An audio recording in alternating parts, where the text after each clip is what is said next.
Imagine staring into a mirror, your reflection looking back at you. But then, out of nowhere, you hear someone whisper your name. At first, it's soft and distant, almost like it's coming from behind you. But then it grows louder, more urgent, as if someone is calling you from the other side. But there's no one there. Or is there? This is the story of a mirror that didn't just reflect your image, but something far darker, something that wanted you to come closer. Once, in a small, sleepy town nestled at the foot of a forgotten mountain, there stood a grand Victorian house that had been abandoned for decades. The house, with its creaky floors and peeling wallpaper, was an eerie relic of the past. But the townspeople spoke of one item inside it, a large, ornate mirror that hung on the wall of the attic. The mirror had always been a part of the house, passed down through generations. No one knew exactly where it came from, but it had a long, dark history. Each owner of the house had its own tale, a tale of something strange. The house was silent, but the mirror was never still. The mirror was said to have a peculiar power. If you stared at it long enough, you would begin to hear whispers, soft at first, barely perceptible. As time passed, the whispers grew louder, becoming clearer, and it was as if something, or someone, was speaking to you from within the glass. Most of the townsfolk avoided the house, and if they had any sense about them, they stayed far away from the attic. They said that anyone who had dared to look into the mirror for too long was never quite the same. But one man, Thomas Greer, a curious soul who had just moved into the house, didn't heed the warnings. Thomas had heard the stories, but he dismissed them as mere superstition.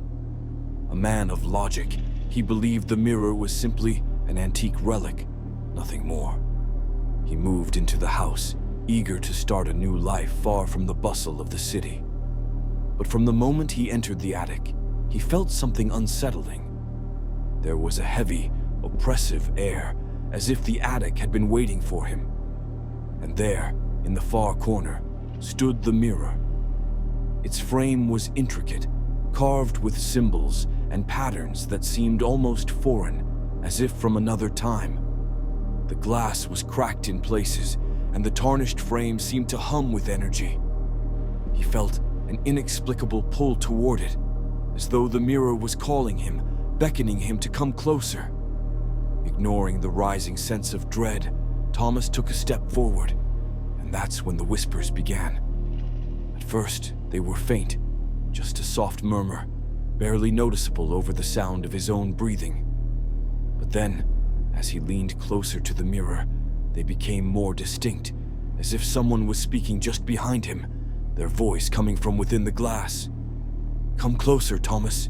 We need you," the voice whispered. Thomas froze, a chill running down his spine.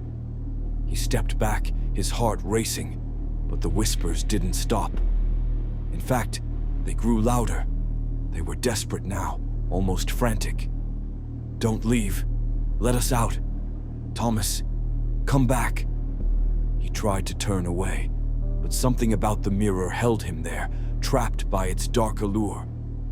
The whispers became more frantic, as though dozens of voices were now speaking at once, all pleading, all begging for release. "Help us. We've been trapped for so long." The mirror's surface rippled, almost like water disturbed by an unseen hand. The faint glow that had lingered around its edges intensified. Thomas could barely breathe now, his pulse hammering in his ears. The voices were now screams, shrill and terrified. His legs felt like lead, but his eyes were drawn back to the glass, unable to look away. That's when he saw it. A figure began to materialize within the mirror. At first, it was just a shape, indistinct and blurry. But slowly the figure took form, a tall, shadowy figure, its face obscured by a veil of darkness. Its hands reached out, clawing at the glass as if it was trying to escape. And then, with a bone-chilling scream, the figure vanished, leaving behind a faint shadow that seemed to linger in the corners of the glass. Thomas recoiled in fear, his heart racing. His breath came in ragged gasps. He turned to flee, but as he moved, his body froze. A cold hand gripped his arm, pulling him back. He couldn't scream. He couldn't move. It was as if the mirror had ensnared him, and he was no longer in control of his own body. He fought against the invisible force, but it was no use. The voices grew louder, more desperate. "Let us out. We are trapped. You are the only one who can free us, Thomas." The last thing he saw was the face of a woman, pale and twisted with sorrow, her eyes wide with terror.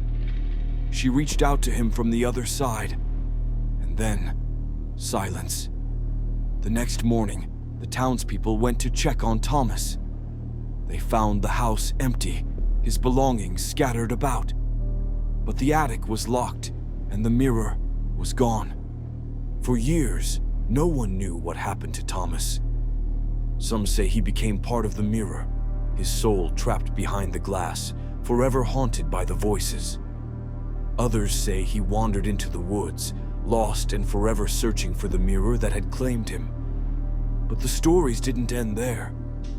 Over the years, people reported hearing strange whispers at the edge of town. Late at night, if you walked near the old house, you could hear faint voices, calling you by name, begging for help. The whispers, now frantic and insistent, would echo through the darkness. They said if you listened too closely, you'd find yourself drawn toward the ruins of the house, your feet moving against your will. Locals say the mirror still exists, waiting for its next victim. Some believe it's hidden in the deepest part of the forest, waiting for someone curious enough to find it again. And if you're ever alone and you hear a faint whisper calling your name, don't look back, because once you do, you may never leave. The mirror is still watching, and it might just be waiting for you.